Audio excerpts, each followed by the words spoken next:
新北市的泰山發生一件隨機攻擊的事件，一個緬甸的交換學生精神無穩定，成立一間科技大學，甲女學生集體騷擾，刷落去到大街路頂，大聲來喊話，隨機攻擊，甲一個女技師扣落，害人受傷，妨用妨害自由甲傷害罪，移送法辦。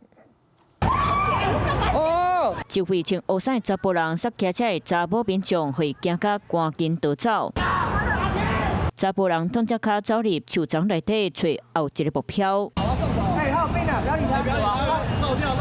查甫人直直淋落地下，附近的民眾趕緊愛騎車的民眾趕緊走。學校出來，然後一開始有騷擾一個女生。他大概攻擊了幾個人啊？3個吧。他口袋掏出什麼危險的物品啊？要攻擊別人，對，那個其實應該要有一點那個危機意識。昨日下晡4點多，這一位緬甸籍的楊先生，佇咧新北市泰山區一位科大學校內底，甲女性騙掃起腳動手，落尾佫走到大路破壞人的奧多擺，佫殺倒當要騎車的查某民眾，互伊身上真濟所在刺傷。警察接到報案，將查甫人強制送到病院，嘛依法送辦。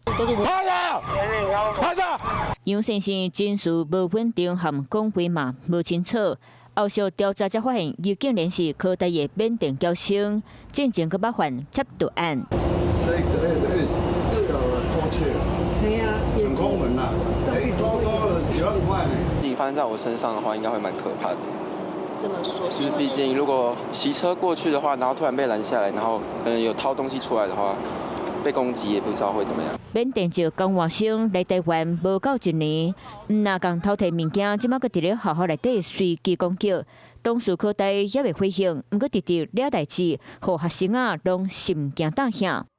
Hello， 我是雷亞，想要搶了先掌握最及時的新聞資訊嗎？趕快訂閱、按讚、開啟小鈴鐺，鎖定華視新聞 YouTube 頻道。